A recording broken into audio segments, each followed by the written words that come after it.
What's going on, wealth builders? Today, I've got an OG in this online space. This dude is famous for podcasting. He is also an OG when it comes to writing books. He's written a book called Superfans. He recently started a YouTube channel and has made over $1 million with just that channel alone, along with all these other business endeavors he's done along the years. Welcome to the Wealthy Way Podcast. I'm Ryan Pineda, your host and the founder of Wealthy University. I've invested in over $100 million of real estate and have built multiple 8-figure businesses. My mission is to help you build wealth and grow in your faith. So get ready for some raw conversations with some of the most successful people in the world. Let's hop into it.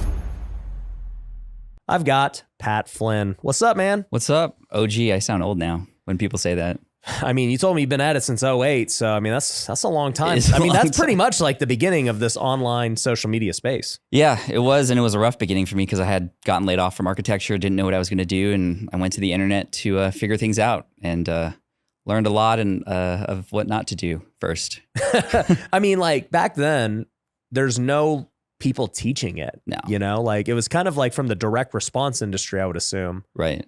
Well, there were a group of people who were bloggers, some nerdy people were podcasting, and I caught on to one podcast that told a story about a guy who was making 6 figures a year helping people pass an exam, the project management exam. Okay. And I had gotten laid off from architecture. I was like, could I do that? I can help people pass the architecture exam maybe if I build a website. So that's what I did. And within 3 months, it was ranking really high for all these keywords around this exam. And I started to be seen as an expert, even though I barely passed that exam.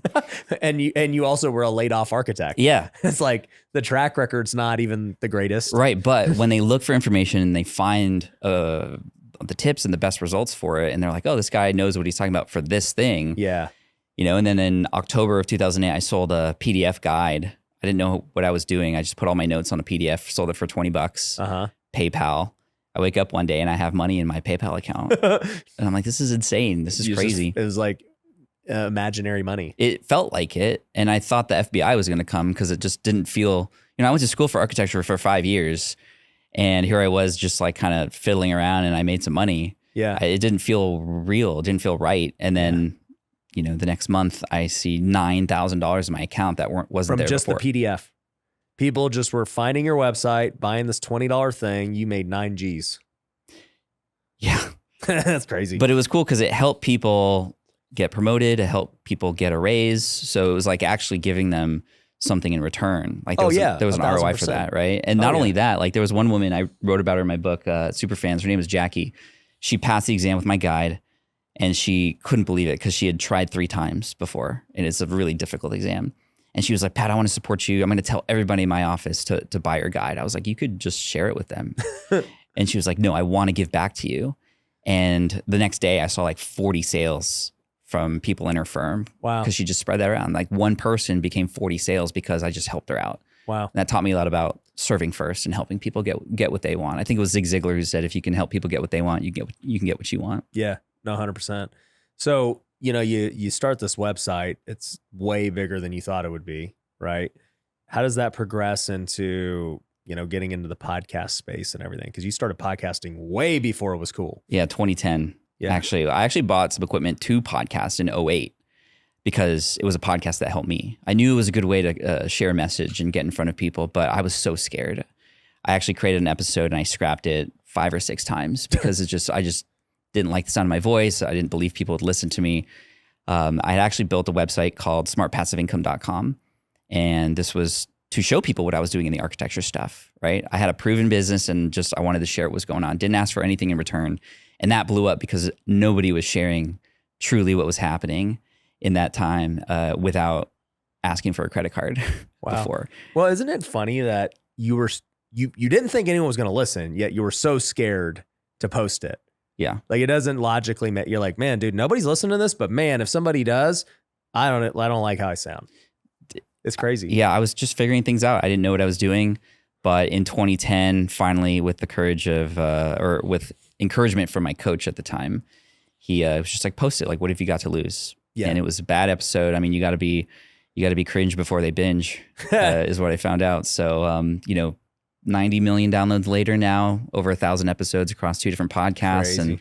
And, I've helped people like Tim Ferriss with his show when he started out. And it's just, I'm one of the OGs in the podcasting space now. Over it's kind of cool. 1,000 episodes, 90 million downloads. That's crazy. And you still have like the same brand. Same brand, yeah. That's crazy too. To like have that. You're like, I'll just register this domain, and it's stuck. Yeah. Actually, the original domain name was going to be Passive Aggressive Income Dude. Because it was PAID, and I thought that was clever, and I'm so glad I didn't do that. It would have been a big mistake. Because I'm not that. Yeah, that's funny. So how did you link up with Tim Ferriss? So it was through a podcast, actually. Episode 51 of my show, we got connected, and I don't even know who it was through, but his book really helped me out when I got laid off. And that's why I built my business in the way that it had become, the architecture one. So the 4-hour work week was like basically the premise for why you started doing that. Correct. Okay. It was a large part of why I structured it that way, because I could have printed the book and then have to deal with then returns and all this other stuff that would have taken my time. So using the 4-hour work week strategy, it was like, okay, what's the least amount of work I can do to get the most amount of return back? Yeah. And it really helped out. So Tim's great, and we don't talk very often or anything. Like, I'm not like buddies with him. We don't go to get drinks or whatever. He doesn't seem like, and I don't know him, but like just like looking at him and hearing him, it doesn't seem like he's like a buddy guy. He kind of seems like a lone wolf to me. I feel like he's kind of disappeared too on purpose. Yeah. Just to kind of step away. I don't know why, but he had so much fame for such a long time. And then his 4-hour body book and Tools of the Titans and stuff. I mean, all great books, but he just, I think like many others, they just love their podcast. That's what they do. And then they go live their life and do stuff away from people. Yeah. Side note on the 4-hour body. I was like 21 or 22 when that came out. So I got drafted to play pro baseball, and I'm like, I read this book because one of my roommates, his name's Blake, super fan of Tim Ferriss. And I was like, okay. And so I remember doing his workouts and eating his food, like literally legumes. Yeah. It was literally, he was just like, just eat nothing white and you're square. And I was like, that makes sense, And then he had this other part in it.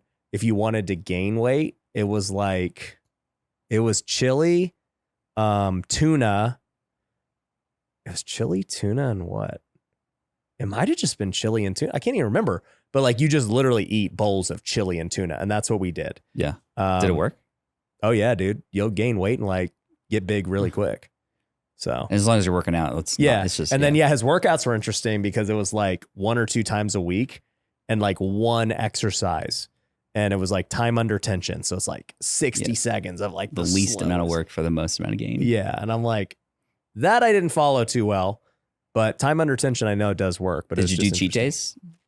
Yeah. Because that's what Tim gave the whole world permission to do, was like one cheat day. Yeah. Like, I remember that now too. There was like a video of him like eating 5 gallons of ice cream or something. I remember. Yeah. Well, that's the same thing what they did like with the intermittent fasting fad. It's like, oh yeah, you can just like, as long as you don't eat, you can eat like a king.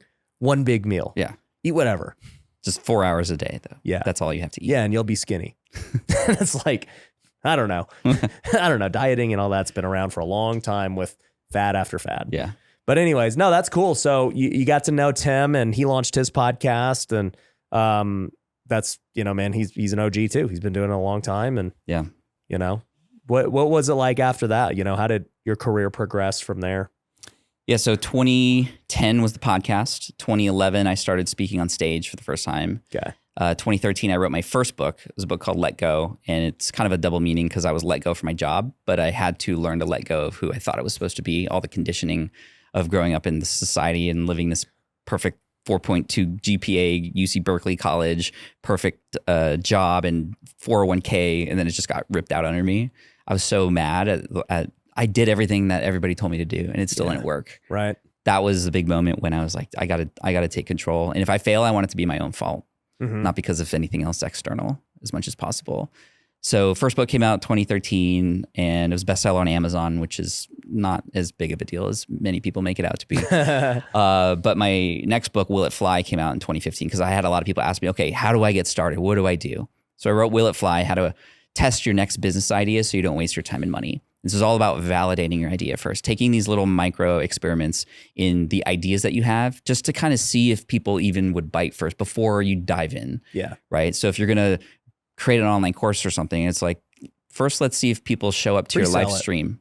Yeah, like that too. The most micro way that you can determine, yes, okay, let me move to the next step, right? So I wrote this book, completely self-published, published it in February of 2015, and it became a Wall Street Journal bestseller. That's hard to do. Which I didn't even know was possible as a self-published book. Yeah. Because people read it and they implemented it and then they told everybody about it, which was really cool. So I felt really good about that as well. 2017 came around. That's when I started creating online courses. I always pushed people away to other people's courses because I just didn't feel the need to create my own course. That information was out there already from other people. So I could become an affiliate for them.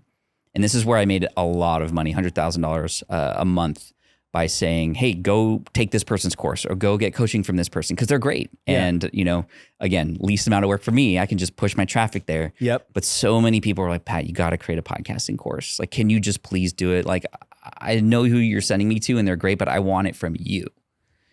And it took me a while to get over myself and just go, okay, fine, I'll create it. And our podcasting course, one of now 12 courses across different aspects of online business, that course alone has made over $3 million. And it still continues to help people create podcasts. And it's just a digital course. It's not even coaching or anything. No. Yep. No, but it's changed. Real estate investors, are you tired of getting low quality leads and talking with sellers who've been hit up by everyone else? Well, what if you could get inbound leads of motivated sellers on autopilot without any effort? Well, that's exactly what we do at Lead Kitchen. Over the years, I've spent millions of dollars on direct-to-seller marketing. I've done PPC, I've done TV commercials, I've done cold calling, text messaging, direct mail.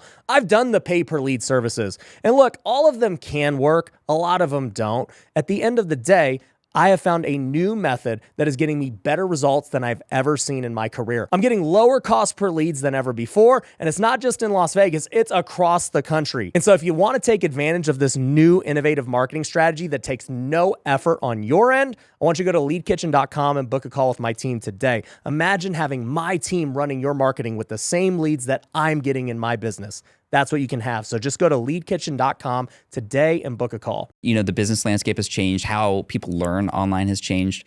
So we've combined our courses into a community now. And now we're focused on community. Community is our product. Yeah. And our courses are what we call community-powered courses. And so we run people through a more structured program across 8-10 weeks through that material. But it's learn on your own. What is it? What did it charge back, or what did it cost back then versus what it costs today?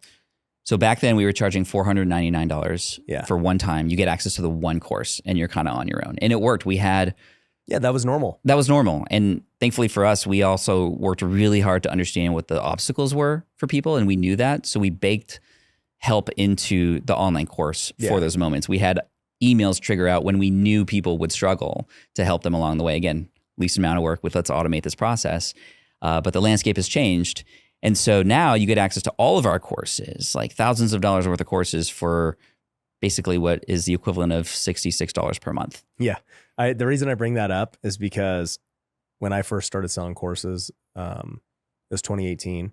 I saw Russell Brunson speak at GrowthCon. I was like, oh, this is going to be easy. It was not. And I had Russell in here 2 weeks ago, actually. Oh, yeah. Telling him the story. But yeah, back then, I was selling a course for $1,000. We would discount it to $500. And now it's so funny because now I'm all in on subscription. Exactly. And recurring revenue. Yep. And so we have something called Wealthy University for $97 a month.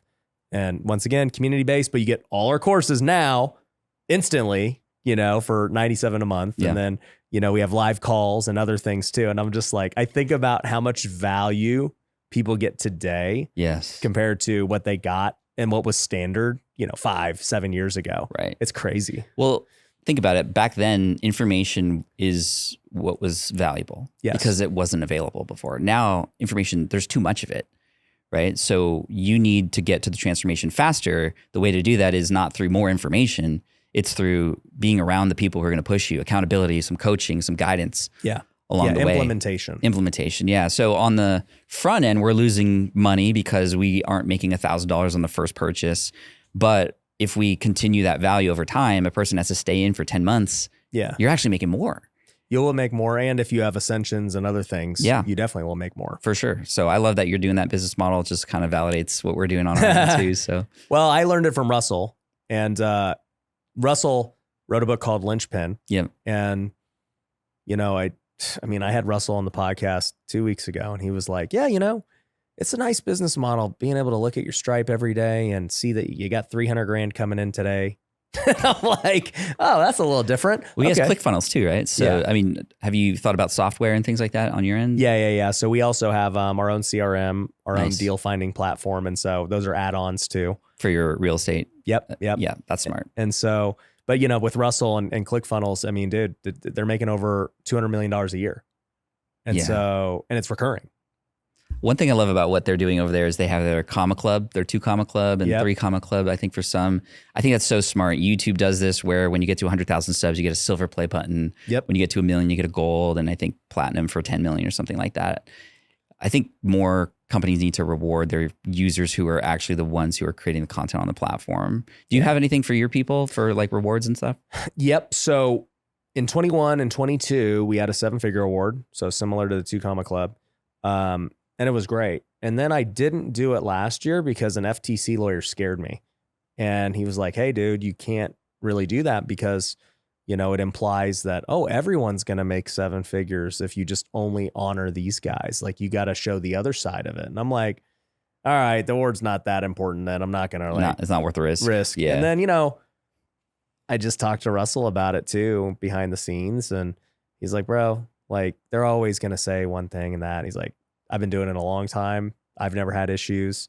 Yeah. And I'm like, all right, then we're going to bring it back. So in 2020, after this year, we're going to bring it back. Nice. Yeah. Cool.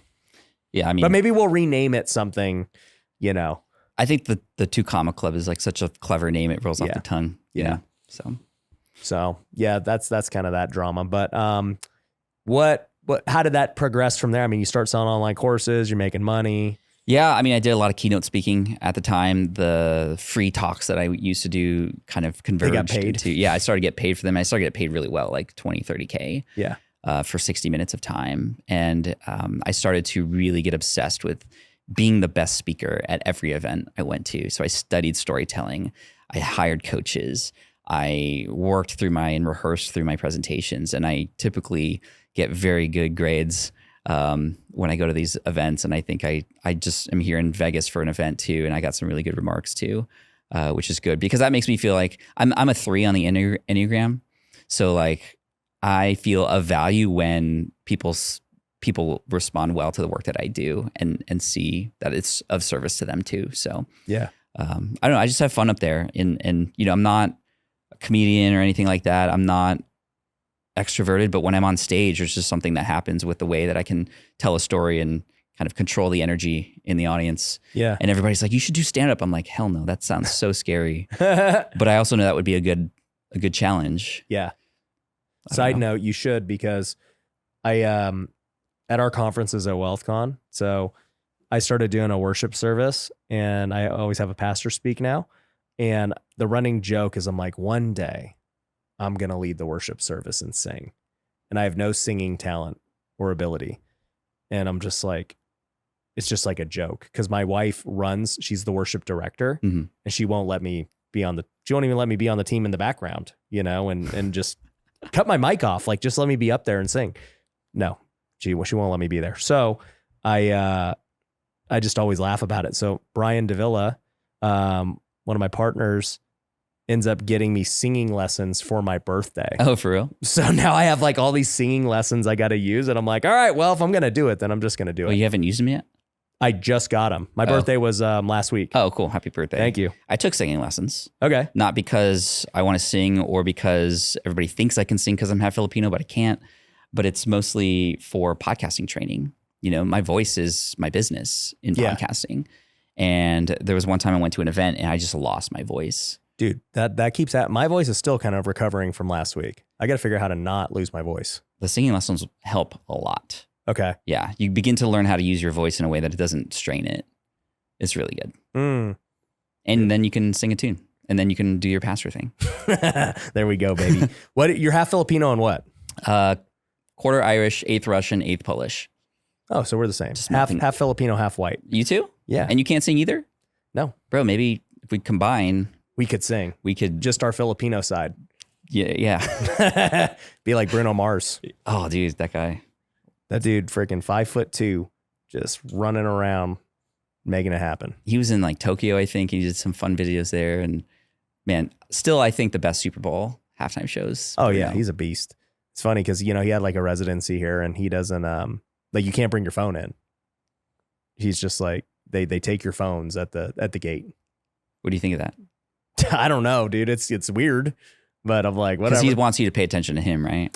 That or he doesn't want it filmed, or I don't know. Yeah, I don't know what the deal is. I don't know. I'm 50-50 on that too. Yeah, but hey, when you call the shots, who cares? Yeah, right. Like get to be that powerful where you can demand people, and people will still do it. Right. So is your mom or dad Filipino? My dad's from Manila. So your dad's Filipino. Yep. So he came. Yeah. It's usually the opposite. Yeah. I was gonna say you're a rare breed. Yeah. So he came from the Philippines when he was 17, and then he moved here, met my mom, and the rest is history. Nice. My mom's Filipina. Yeah. My dad was in working with the Navy, and Yeah, it's usually the white guys that get Asian fever. That's usually how it goes. So most halfies I meet are like probably 80%, or the mom is Filipino. Yeah. That's cool. Did you grow up with a lot of Filipino culture and things like that in your household? No, I was pretty whitewashed, dude. Same. Yeah, my dad's parents and stuff, they're here in Vegas too. So whenever I'd go to like Christmas dinners and stuff, like, that was where I get all my, Filipino heritage, but that was much more rare than the other side. But now it's funny because I'm like embracing the culture more. So like I eat ube ice cream like every night. Dude, purple all day. Yep. So I just eat everybody. That's like the gift everyone gives me is a bunch of ube, just different things. Is it all from Trader Joe's? Everything you could imagine. There's something like literally in my office right now. Because I get a gift like every week just from random things. I had ube pretzels just sitting there, and I'm like, that's a new one. Yeah, that's Trader Joe's. Yeah. Because my wife is all ube'd out too. Okay. Yeah, she's full Filipino. Yeah. I'm not a huge ube fan, but I'm more of an adobo and lumpia. And I love all that. Dishes and stuff. I played for the team Philippines in 2012 for baseball. So I got to represent the country, but I'd never been to the Philippines until like 3 months ago. So I went to the Philippines for the first time and got to see it, and it was cool. But even like going to the airport and stuff is funny, man, because like you go to and you're like, yeah, the food is just it's a bowl of just adobo. Yeah. It's like a plastic container. I'm like, okay. And then I eat it. I'm like, dude, this is so good. It's just like authentic, and dude, it's good. Did you enjoy your time in the Philippines?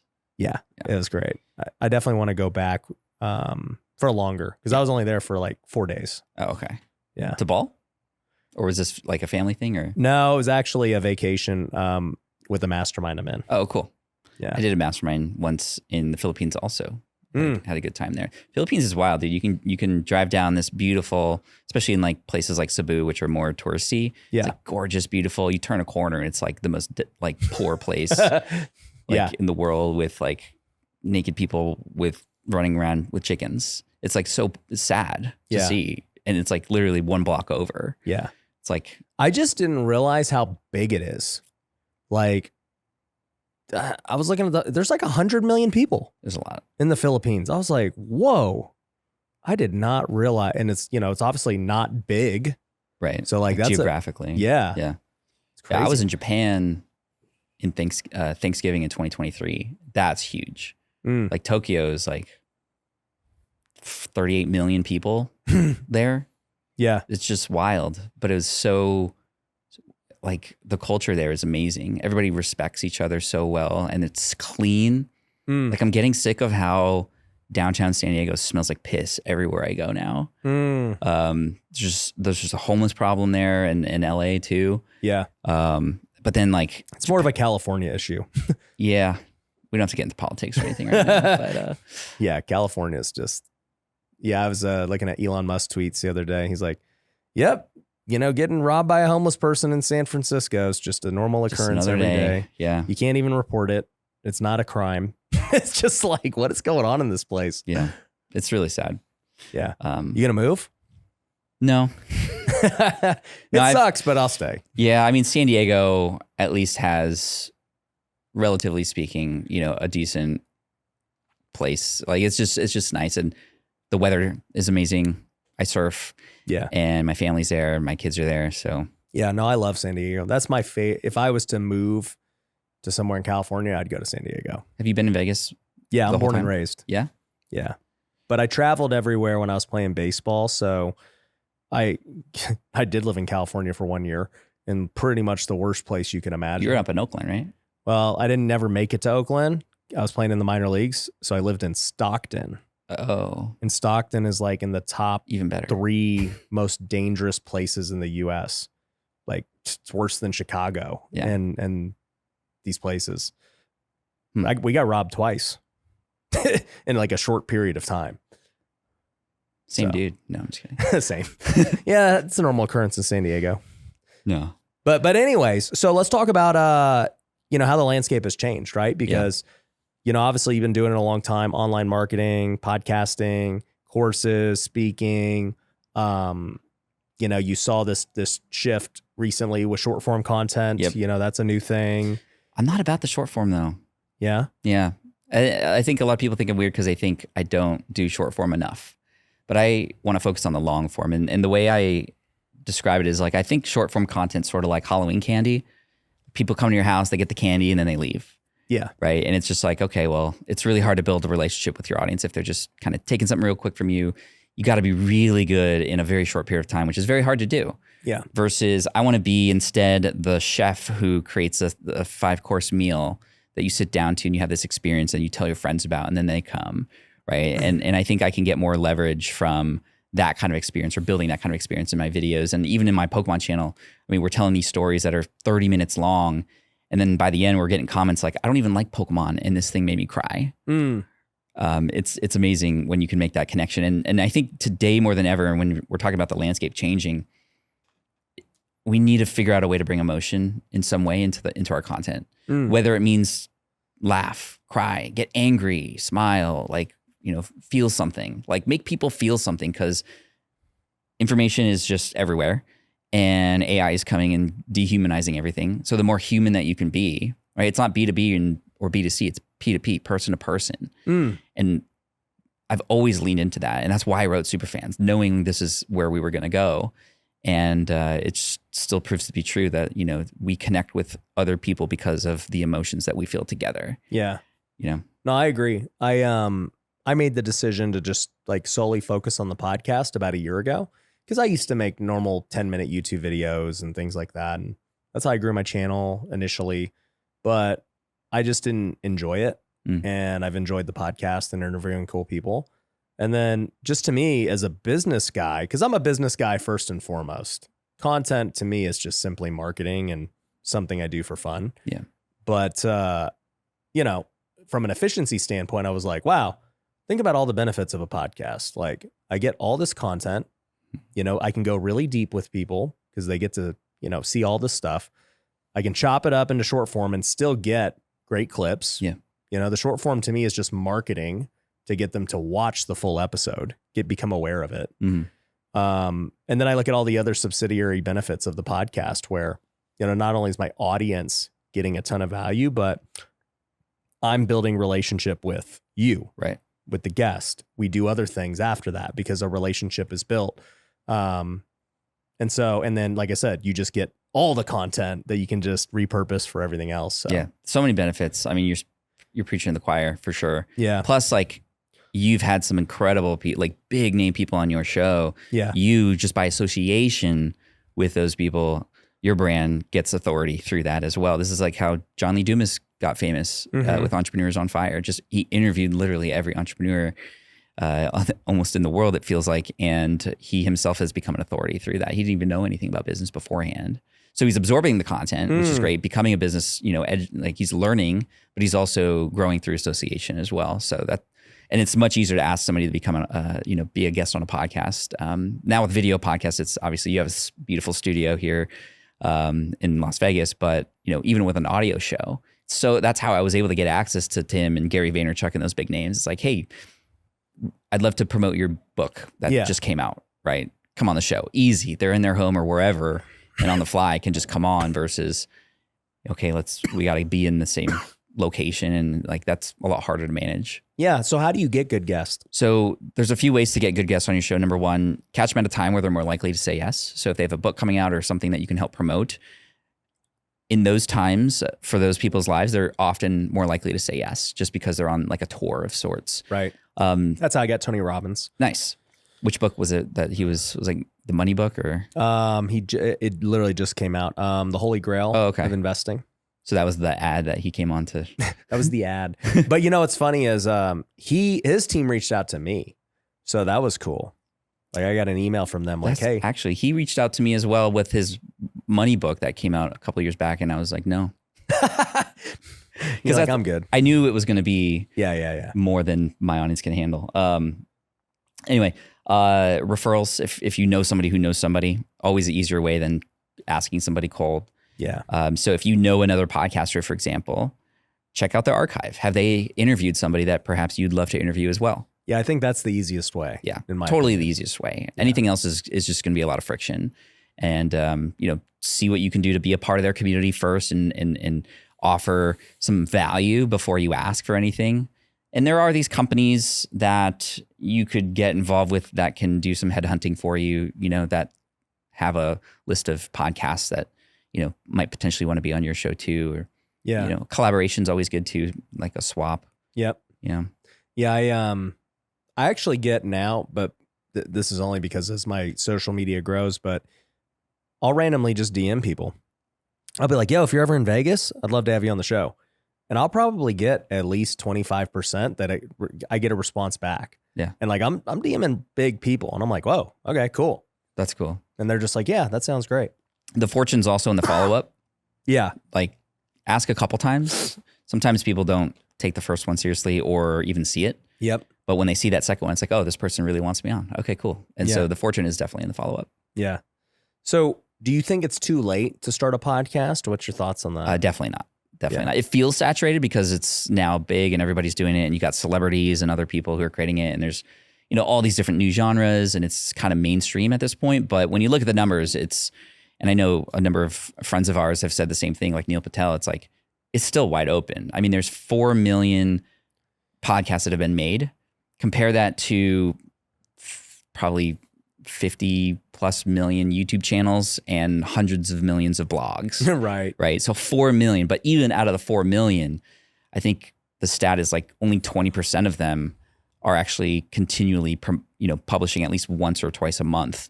So, I mean, the game is wide open. Once a month is not even it's not even consistent enough. And when you think about it, even if it was saturated, no matter what it is, when you think of this question, or when you have this idea of, am I too late? Is it saturated with good stuff? Is it saturated with like valuable content? The answer is always no. Yeah. The reason why it feels saturated is because there's so much crap. So if you come in with something good and something different, I mean, you're actually benefiting from the fact that there's a wave and it feels saturated, because easier to stand out. Exactly. You could be the cream on the top. Yeah. Because everybody wants to listen to podcasts. It's just finding the ones that you resonate with. Yeah. I mean, I used to feel the same way about emails. I was like, who wants more emails? Right. And now every morning I read Morning Brew because it's like, just gives me exactly what I want. So as long as you're creating the stuff that people want, that is relevant to them or that matters to their transformation or their goals, then absolutely. It doesn't matter what it is. Yeah. I mean, if it actually changed a person's life, it could be written on stone tablet. Somebody would drive to go and read that because it has the answers. Right. So tell me a little bit about Superfans. What is it for those who haven't read it? So Superfans was a book that I wrote because it's the how-to for an article that came out in, I think, 2003 or 4 by a man named Kevin Kelly, who was over at Wired magazine. And this article that he wrote was 1,000 True Fans. That's what it was called. And the premise of 1,000 True Fans is if you have just 1,000 people, just 1,000, who are fans of yours, who, if you're a musician, they drive 8 hours to watch your set, right? Or if you have a product, they won't even read the sales page. They'll just buy it, right? Super fans. If you just have 1,000 of them and they're paying you, for example, $100 a year, you already have a 6-figure business. Yeah. Right. And $100 a year for something that a person is a fan of. I mean, many people pay more for cable that they don't even watch anymore. Mm-hmm. Right. And super fans will pay loads. Yeah. So we're talking conservative here. And so instead of worrying about trying to create something that changes the entire world, worry about just trying to create something that changes somebody's world. Right. Because there will be 1,000 of those people. And that was an amazing, this is about the long tail, right? And it's like, this is a great premise, but there's no how-to. And so I wrote the how-to book on that. And it involves a few steps because people aren't fans the moment they find you for the first time, right? They're fans from the moments that you create for them over time. So when a person finds you, you have to activate them. Why would they continue to follow you, right? So maybe it's your personality. Maybe you gave them a small, quick win. Like that one reminds me of Ramit Sethi, who I used to not like. He has a blog called I Will Teach You to Be Rich. Oh, he had a Netflix show recently, right? He had a Netflix show recently, yeah. And I remember I didn't like his blog at all. He was a little aggressive for me. But he wrote an article one time. It was like, save 20% on your cable bill with this script in 15 minutes. And I was like, wow, that's a big promise. But I got 15 minutes. I called my cable company. I saved 25% on my cable bill. And I was like, dude, this guy's stuff works. I immediately changed my mind about him, like that moment. And I dug into his stuff. I've even paid for his programs because of that small, quick win. It's like level 1 in a video game. Yeah. You don't go hard on level 1. The developers make it easy so you can get that 1 star on Angry Birds. And then all of a sudden you forget to pick up your kids from school because you're on level like 400. Well, I was telling you when you came in, because, we were both at Sean Cannell's event yesterday. And I was literally walking around at this party. I didn't even speak at the event. And I kid you not, I had 3 people who said, hey, dude, I just have to tell you, couch flipping bailed me out of a really tough spot years ago. Wealth Builders, you might have recently heard that we launched Wealthy University, which has access to all of our courses. You get weekly calls with me and our team. You also get access to special trainings, many of which have been done by people who are on this podcast, as well as recordings of WealthCon and other workshops and events that we've done. But even though that was good, I actually want to make it risk-free for you to try for yourself. I'm giving all of the podcast listeners a 14-day free trial by simply going to wealthyuniversity.com/podcast. So if you go check out that link, you'll be able to get access to your 14-day free trial right now. You'll be able to go check out the course. You'll be able to go check out calls, trainings, and everything else, and then see if it's a fit for you. There's literally no risk to doing it. So go to wealthyuniversity.com/podcast and go get your free 14-day trial of Wealthy University today. And I'm like, wow, I made that video like 4 years ago. It was like my first viral video on YouTube. And I thought nothing of it when I originally made it. I'm just like, I used to do this thing 10 years ago. Really helped me out. I bet you it'll help somebody. Just made it. It literally, there are couch flipping Facebook groups. I actually just got called to do a couch flipping convention. There's a couch flipping convention. Dude, I kid couch you not. con. There's going to be, I don't know what they're going to call it, but there's only one person who can be the keynote. Dude. So, like it was, take your seat. Yeah. They were like, honestly, like we have to have Ryan. So just whatever it takes. And, I was like, is this a serious thing that they're going to do? I'm like, where's the monetization? What are they going to do? Like, oh no, dude, they literally want to do exactly step by step how you did it. They're flipping couches. They want to then invest in real estate. They want to build their brand. I was like, dang, dude, to be like the godfather of an industry is kind of weird. If you want to change somebody's life, start by changing their day first. Yeah. That's what I always say. And start small to go big, right? Yeah. Like flipping a couch is much easier than flipping a house. Right. For sure. I love that. And so from there, you activate them, right? They're with you now. The other part of that is learning the language of your audience, right? This is like my wife. She's a huge Backstreet Boys fan, like huge, like almost a little worrisome for me because she likes Nick Carter, who's blonde and tall. I'm not either of those things. Anyway. He lives in my neighborhood. Does he? Yeah. Oh, cool. I'll let him know. My wife shouldn't know this.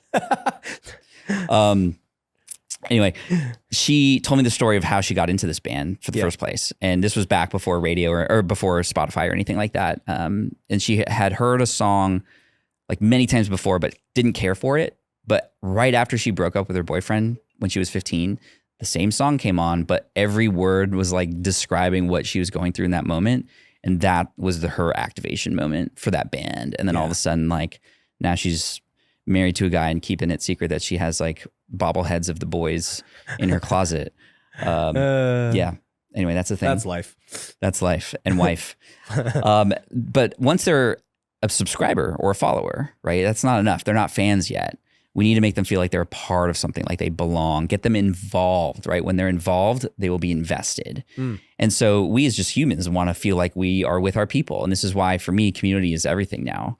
Right? You speak the same language. You can nerd out on Pokemon together. You don't feel like you're being judged because you're with other people who also felt like they were being judged, and now you finally found each other. It's the same reason why, if you wear the same ball cap as somebody else, even though you don't know them, if your team hits the winning Grand Slam, you're hugging each other because you have the same beliefs or the thing that you're rooting for, and also the same thing that you're rooting against. Yeah. And so these are all kinds of things that can make people feel like they're a part of a community. And my favorite thing to do is put the spotlight on my community members, not me. Like if you remove the spotlight off of you and put it on your people, this is Donald Miller and StoryBrand. That's his book. When you make your audience the hero of the journey, of the story, everybody else will want to go through that same journey, and they're going to go to the same guide, right? They're going to want Yoda, right? Because Yoda is the guide to help Luke Skywalker or Princess Leia do their thing. Yeah. And then from there, some people will just become super fans naturally, but you can sort of nudge people into that space by just surprising them. Yeah. Like moments of surprise, like out of nowhere, just a kind-hearted thing. And it doesn't have to be scalable. You don't need to scale these things. You just need 1,000 people. Yeah. And what's funny is when you get 1,000, it often exponentially grows to several thousand more after that, tens of thousands or more, potentially millions, depending on what niche you're in, if there's big enough space for it. But that's what the book teaches you how to do. It's nothing new. Yeah. It's just like, okay, guys, let's slow down. There's a lot of noise out there. Let's go through this process together with your people, and it'll work. And I've proven it again with Pokemon. Well, what's interesting too is, to your point, when you serve other people and you provide them value and you truly change their lives, they're going to stick with you through thick and thin. Oh, yeah. And, I can tell you as like somebody who has had, a lot of success and then also different failures and controversy and whatever, because of the goodwill and things over the years, it just has pushed through all the noise and it hasn't mattered. And, it's just like, I think about that a lot because obviously in life, nothing is going to always go perfect and you're going to always make 100% decisions. And it's like, yeah, when I watch way bigger guys than me go through different things, like a guy like, I don't know, Kanye West, like talk about a guy who's like always like this. Yeah. But it's like, bro, it don't matter. People still will support him. Yeezys. They'll buy Yeezys, his music, his concerts, everything, even though, he'll be crazy for a period of time. And because of all the goodwill that has been built for all these years. Right. Yeah, that's so true. Your audience will go to at bat for you if you've helped them. Oh, yeah. Right. And they'll also tell you straight up when things aren't going the way they should, and they'll kind of redirect you. Yeah. Which I think is important. 100%. So what do you think is like the future of all of this, man? Because like I'm looking at the landscape of online and social media, and things are changing so rapidly now. And I see it everywhere with, dude, I got to like make new ads way quicker, people are being bombarded with more and more content. The landscape is more competitive. I don't know. I'm just kind of like interested to see where it all leads. I'm just as interested. Even just recently we saw that TikTok banning has been signed and it's likely going to happen or something. And it's just like the tech and all the stuff around this is always going to be changing. We don't know what's going to happen. And we all thought the Apple Vision Pro was going to do a thing. And like I don't even know what's going on with that anymore. Like who knows tech wise or platform wise what's going to happen. But there's always one thing that has remained the same. And that is, it is about people. It is about the connections between those people.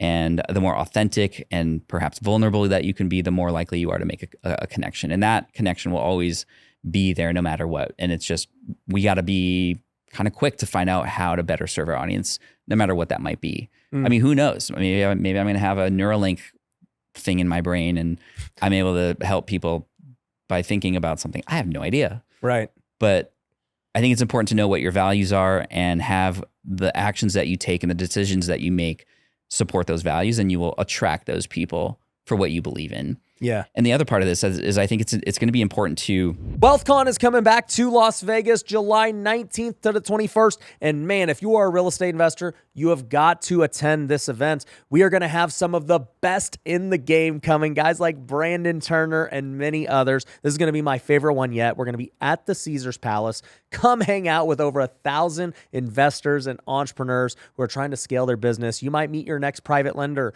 You might meet your next partner. You might meet your next employee, or the next person who's going to give you a deal. WealthCon is an event like no other. We have done it every single quarter now for the last 18 quarters straight because people keep coming back because they are getting results and they are having life change. Not only is it a great business event, but we also have a worship service. We have a pastor come. It is so cool. There's no event like it. So if you want to come, make sure you go to wealthcon.org and get your ticket today. Once again, that's wealthcon.org. In a way, draw a line in the sand with what you believe in and what those values are, and share that. And what that does is, and it's very scary because when you draw that line, there's now an opposite side to that. Yes. It now can create enemies or trolls or opposing positions. Yeah. But it also makes the side that you're on much stronger and clearer. And what I find with a lot of my students online is they're just too afraid to have a strong opinion about anything. They want to please everybody. Yeah. But if you try to please everybody, you're going to please nobody. Yep. Right? So like you got to stand up for something or else you're not going to have anybody to stand with. Yeah. And I've experienced that the last year, making my belief system far more known. Yeah. When it comes to faith, when it comes to political issues, when it comes to just all these different things going on. And it basically creates two really strong sides of the coin. More hate, but just way more dedicated fans and support. Right. So when you think about it, it's like, what's better, that or Lukewarm? kind of getting lost? Yeah. Kind of being like, what do you believe? Well, I kind of believe this and that. Yeah. Or if you change your answer for everybody, then it's like, well, then you're just a liar, or you're just trying to be a people pleaser. Yeah. What do you think about these guys, like social media guys who are try to still be politically correct and like not have an opinion on things? And I mean, they don't have as strong of a fan base as they could. Yeah. Right. And maybe they feel good about that because they're avoiding the trolls and the hard conversations. But I mean, we grow in life through those hard conversations. Yeah. Right. My wife and I wouldn't be in such a strong place if it wasn't for the hard things that we went to and talked to. Imagine if we instead just avoided those hard conversations, we'd probably be, miserable on the inside, but on the outside, everybody would see this thing and it's just like, it wouldn't be real. Yeah. So what are some of the biggest mistakes you've made along the way? Chasing money, like having that be the reason why I do something. I now always let the earnings be a byproduct of the service. Got it. And there was a time in 2012, I had two friends of mine who launched software products, WordPress plugins. They didn't know each other, but it kind of happened around the same time. And they had smaller audiences than I did. And they both launched these and they each made 6 figures in a week from their launch. You're like, dang, dude. I was like, my audience is twice as big as both of yours combined. Like, we're going to make some G's here. Yeah. So I immediately find a developer. I have this idea that just was scrappily put together. A project that was supposed to take 6 weeks and $6,000 took 6 months and $16,000. And by the time it finally launched, we finally got through it. And there was a lot of miscommunication, mostly on me, because I didn't even know exactly what I wanted. And so a developer oversees, how in the world is somebody going to just make me a product? Yeah. Yeah. So we finally got something, and I shared it with a couple friends of mine, and they were like, meh, I mean, yeah, that's kind of cool. And I was like, what are you talking about? Like, I worked so hard on this and I went through so much. And they're just like, yeah, but I mean, what if it did this instead? What if it did this? What if it did this? This is exactly why I wrote my book, because I wasted so much time trying to keep things secret, not wanting. You should have got the feedback from the beginning. 100%. And I was afraid, like many other people, which is like, oh, they're going to steal my idea. These are your friends. Yeah. Well, they're your friends. And even if they did steal the idea, I'm the one working on it who's going to be doing it. Yeah. Like, okay, go ahead, try to steal it. And that would also force me to see what unique value I could only put in to this versus somebody else who might copy this someday. Mm-hmm. So that was a big mistake for sure. I think a big mistake was I kind of got caught up in the speaking circuit a little bit. This was in the 2018 to 2020 realm. I'm actually really grateful for the pandemic having to slow me down a little bit, because my kids are getting older. My son's 14, my daughter's 11. Got it. And back then, I mean, I was on the road a lot. 2 or 3 times a month. And, even though that's 3 talks during the month, there's still travel days and I'm tired and I need recovery and stuff. I'm not fully there with my kids. So I'm grateful that I was able to be forced to slow down to then realize, I don't need to go and talk. And I have an online platform. I can share with more people there too, right? There was a little bit of an ego stroke being on stage all the time and seeing direct feedback in real time from an audience that I'd make laugh or cry or, perform in front of. And that, I was eventually doing it for the wrong reasons. And I was playing that card with my wife too. It's like, it's for business, even though I knew my friends were going to be there. I was going to have these meals paid for me and I was going to get paid for this thing. It's like, that wasn't worth it. So, you got again, like I said, we had those tough conversations and thankfully I was able to slow down. Yeah.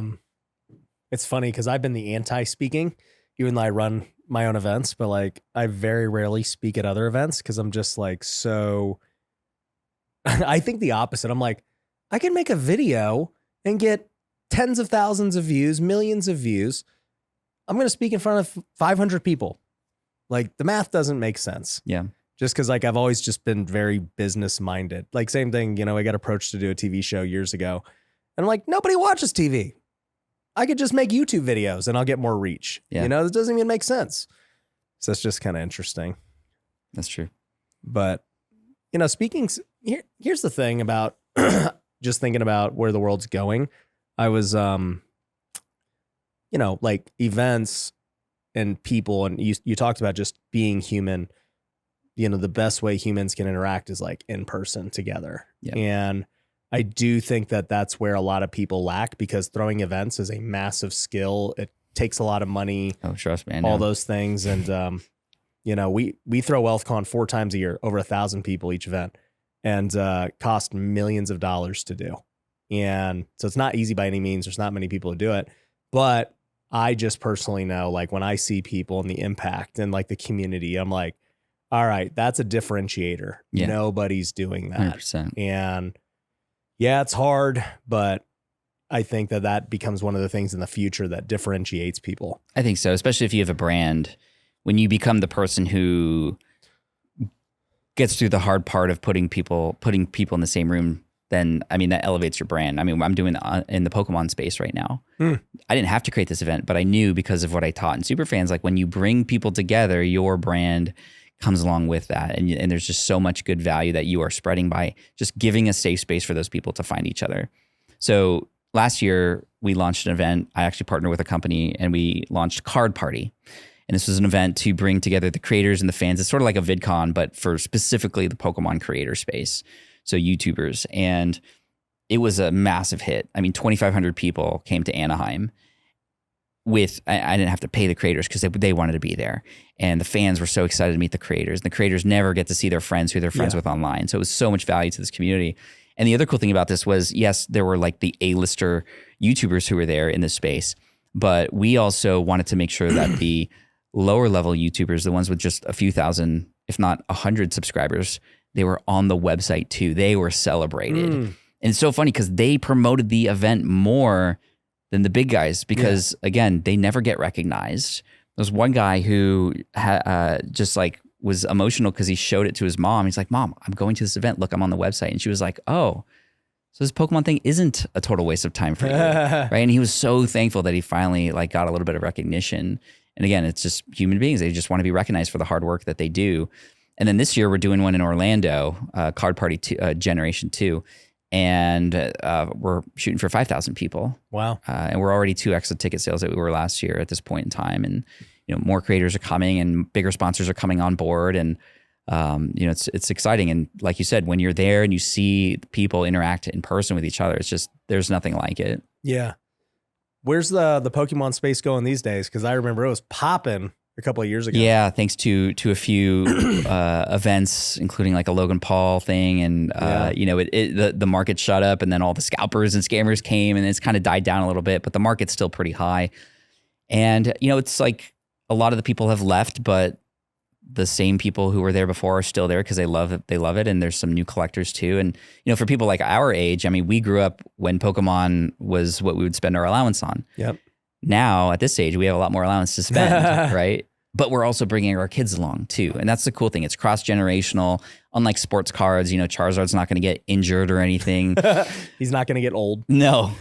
He just keeps getting better, and the artwork keeps getting better. Yeah. So I think, it's the largest IP. It's the biggest media franchise in the world. Bigger than Marvel, bigger than LucasArts combined. I did not know that. It's huge. So it's just because, I guess Asia, it's just so massive. Asia, but then you got the anime, you got the plush toys, you got the games, you got the cards, it's just the whole thing.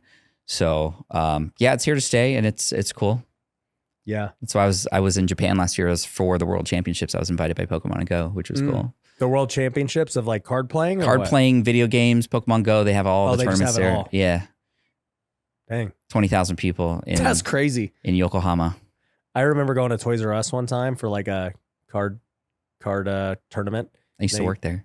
Oh, no, did you? Yeah. Is that where you got your like love for Pokemon? No, actually, I was a Magic the Gathering player. Oh. And so all the kids coming in with their Pokemon, I was like, you guys are weird. You guys are like, you play an adult's game, even though I was 16. And now I'm like, oh man, I should have bought those cards and saved them because they're worth like millions. Magic. I played Magic for a little bit, but I was a Pokemon and a Yu-Gi-Oh guy. Oh, Yu-Gi-Oh? Nice. Yeah. Wonder how big Yu-Gi-Oh's IP is. I think it's still pretty big. Tournaments are still happening. New sets are coming out still. Yeah. What about Magic? Magic is an interesting one because some of their partnerships and decisions from the top have not been the best. They partner with Amazon and a lot of, there's like just some, it's I don't know, Rudy from Alpha Gaming I don't know much about that space, but it's going through some stuff. Yeah. So where's your focus? Because I mean, like you still have your podcast, but you have this Pokemon show and you're doing a lot for that. I have an invention. Yeah, I do a lot of things. I like to dabble. Okay. Pat of all trades, master of fun is what I like to say. No, but it's basically still with my SPI business. I have a team of 10 people there who help run the community, and we run these events and we teach on these courses, and we're creating new content. I'm writing a newsletter. 20% of my time is on the Pokemon thing. Got it. So it's like 80-20. What's your invention? So it's called a SwitchPod. Okay. It was launched on Kickstarter in 2019. My videographer and we went to a conference, and everybody was using those bendy gorilla pods to hold out their vlogging cameras. And it was like, that's not what it was built for. And so we built a better solution. It's just a tripod. The legs fold in and you can hold it and they fold out really quickly. It just does one thing really well. Yeah. And we launched it on Kickstarter in February of 2019. And 4,400 people backed it. We made about $500,000 in 60 days from it. And it still sells today on Amazon. It's just a low energy business that just continues to sell more passive income, and it's doing its thing. We added some accessories and stuff. Since you're in baseball, I mean, it's a funny story. I mean, not actually totally funny, but I was out in the wild once in San Diego eating lunch, and I saw a guy with the SwitchPod. He was filming. Okay. I was like, God, that's my product. After he's done, I'm going to say hi to him. So he finished up and I was like, hey, you use a SwitchPod. Like, thank you for using my product. He's like, oh, you invented this? This is cool. And I asked him what his name was. And he's like, oh, my name's Trevor Bauer. I'm the pitcher for the Los Angeles Dodgers. And he was in town to pitch that evening. Yep. And I was like, this is crazy. I took a bunch of pictures with him. He's actually a very prominent content creator on YouTube. Yeah. And you get the insights of he makes a lot of content. He's really good. And he always has his SwitchPod with him in pictures coming off the bus and stuff. Yeah. So I was really excited. Got pictures, shared it all over social media. 2 weeks later, he had his domestic stuff. All that stuff went down. Yeah. And I was like, yeah, I should take these pictures off because I don't know what's going on. And recently we found out that was all premeditated, dude. Yeah, And she freaking screwed him. It's crazy that he's not in the league. That's what I'm saying. What a shame. He's a year or two younger than me. So he was at UCLA when I was at Northridge. So we played each other. He was just always nasty. But he's over in Japan now. Yeah, he should be in the league. It's, but once again, going back to being politically correct, like the dude has been, exonerated. You're right. He's still one of the best pitchers in the world, still throwing 98, and nobody's going to, he said he'll play for the minimum too. He just wants to play. Yeah. And nobody will sign him. It's like, it's really sad. What kind of freaking backwards world is this where the girl literally went to prison now because she was lying? No apology or nothing from the MLB. Nothing. What a shame. He should. Oh, actually, I think he is suing the MLB still. Is he? He should sue them. I mean, dude, he's lost hundreds. He's going to lose hundreds of millions. Yeah. Because of some girl and false accusation. That's crazy. But that's cool that he uses the SwitchPod. Yeah. We can use him again. To go back to I'm going to bring back the pictures. No, all the best to him, and he was really kind and good guy. Yeah. So, I mean, dude, you've done a lot of things, and I think a lot of people would look at that and they'd be like, oh, everybody always tells me I need to like focus on one thing. Are you a believer in that, or? I tried that.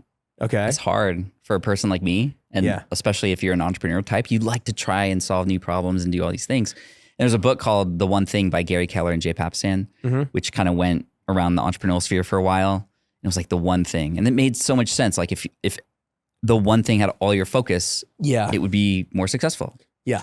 I just couldn't do that. So I had to create a rule for myself, and I call it the 20% itch rule. Okay. Because I want to scratch that other itch. But 80% of my time is for what I have already said yes to, commitments, my team, the business. 20% of my time is for play. It's for experimentation. If I fail, that's okay. It's still contained. It's like a little petri dish where if things go out of control, I can at least throw it away. And for the 2017, 2019 era, that was the SwitchPod. There was no reason for me to build a physical product. Like, I just wanted to play and experiment and learn. See if you could do it. See if I could do it. And of course, if you fail, you're still learning. So it's not all wasted. But then the 2020 era became the Pokémon experimentation era in that 20%. And this is blowing up. It's actually more profitable than anything I've ever done because it's so lean. Wow.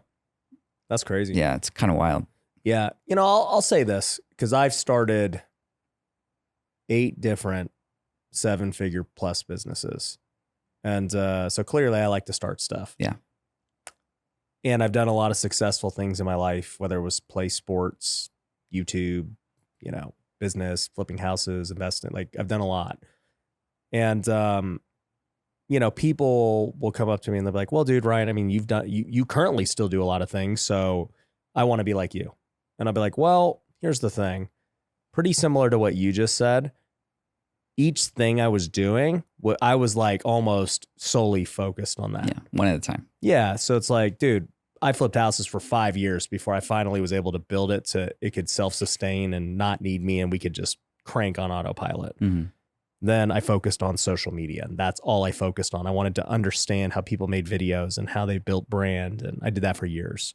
Then I focused on education and I'm like, all right, how do you throw events? How do you coach? How do you build community? Like that was all I was focused on. And so I still had the other things running in the background, but those things became like my 20% where it was like, yo, I'm 80% over here figuring this out. Those things I'll like check on them, optimize them, but they're still good. Yeah. Build, automate, move on, build, automate, move on. Pretty much. Yeah. And this is what I like to call lean learning. It's actually my next book that I'm working on right now. Nice. My first traditional one, actually. Yeah. Thank you.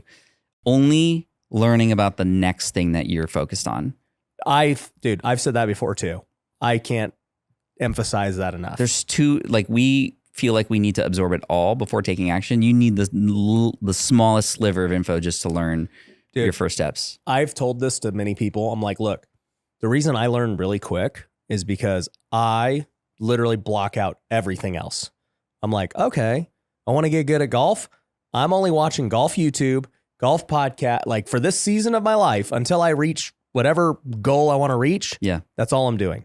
So I got good at golf really fast. I need to write you up in my book as a case study because this is exactly what I'm talking about. Yeah. We'll figure that out.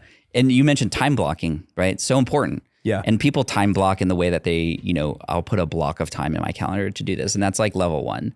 But when you think about it, I like to think of it as time blocking because I'm literally blocking out everything else. Nothing matters but this thing. And I have to respect and honor that moment in my life or the thing that I'm focused on or at least that block of time in the calendar. Because there's so many things just trying to enter that space and we need to stay in focus. So I could see the focus. I feel that energy from you. It feels very similar to the way I approach things. Yeah. Well, it's just because people are so unfocused and shiny object syndrome. Like, well, yeah, it would be nice to like start a personal brand and start a podcast. But I call that? That's inspiration overload. Okay. Because there's so many good ideas out there. Then they're all good. Right. But none of them are going to go anywhere if you want to do them all at the same time. Yes. So like you said, one at a time, you laid it out perfectly. It's a great case study for that. Yeah. No, I can't agree more. Lean learning. When's that coming out? Just submitted the manuscript to the publisher just now. Oh, nice. Literally last week. So did you do a book deal on that one with the publisher? Yeah. Okay. First traditional book deal. Good money, but it's different than self-publishing your book. Oh my gosh. Just do whatever you want. Nope. Yeah. I was talking to my friend Rory Vaden just about the landscape of books. Yeah, he's helping me. He's going to help me with the launch eventually. Yep. So he's speaking at my event next month, my Christian event, Kingdom Summit. So he's a buddy. And he's And I was just asking him about the landscape of things, and he's a proponent of hybrid. Yeah. I mean, he has his own Yeah. situation going on there. Mm-hmm. I was just in Nashville with him a couple months ago. Okay. Yeah, he's a good guy. Yeah. And I've written 2 books, and I self-publish them both, but I would guess the next one I'll do Rory's approach and do a hybrid. Nice. But originally I was like, oh, okay, I can go get a nice fat check, to go with the publisher. And then the more people I talk to, the more they're like, nah, bro, you're not gonna. Well, everybody was asking me why, like, you have a platform. Why were you even thinking about this? It's because so many people ask me what's better. I cannot truly, honestly answer that question. Until I try both. Yeah. That makes sense. And I'm already learning a lot. No, but I mean, it's also a book that's one circle outside of just entrepreneurship. This is self-help and productivity. Right. And this publisher would help me reach a larger audience than I could with my current platform. Who's the publisher? Atria. Okay. Which is through Simon & Schuster. Got it. Yeah. That's cool. Yeah, I've been actually thinking about that a lot too. Because like this podcast, I started 3 years ago, and I put it in the entrepreneur space because I'm like, yeah, it's entrepreneur stuff. And the more I've like been thinking about it recently, I'm like, Kind of limited, right? What? Is that where you're going? It's kind of limited in terms of reach? Like it's not even that anymore, because I just don't, like, I bring on pastors, I bring on fitness guys, like I'm like, and then I bring on mindset guys, and I'm like, yeah, it's probably more like a personal development podcast or a productivity podcast at this point. Even though, I mean, obviously I bring in money guys and we talk about business and stuff too, but I'm like, I don't know, would changing the niche matter at all for the rankings or any of that stuff? Very little. Okay. Very little. So it won't matter. I think it's just about who talks about your podcast with who. Right. Really. And do they know how to talk about it? Do they know how to describe it? Right. So if it's confusing on the front end to you, then it's going to be hard for a person to share it in a way that gets those people to obviously want to listen to it. Yeah. Well, the whole premise of the wealthy way is that wealth is not just money. It's about having, abundance in all areas of life. Amen. So, it's like, yeah, I mean, we're going to talk about making money, but I also want you to understand about faith and understand about your relationships and everything else. Mm-hmm. I mean, they're all connected. So, yeah. Well, dude, it's been great having you on, man. I'm looking forward to the book as a guy. Thank you. An implementer of that philosophy. I appreciate that. And I'm glad to have another fellow halfy Filipino. Papa. Yeah. Let's go. Happy to have another guy in the corner. I'll get you some ube, and I'll give you some of my favorites. Yeah. And you don't have to talk to Nick Carter either. Okay. I won't let him know. Okay, I won't let him know. So we'll keep your marriage good. And, but for anyone else, hey, go check out Pat's everything he's got going on. Check out his podcast. Check out the SwitchPod if you want a cool little gadget and support. And make sure you subscribe. We'll catch you on the next one. Peace.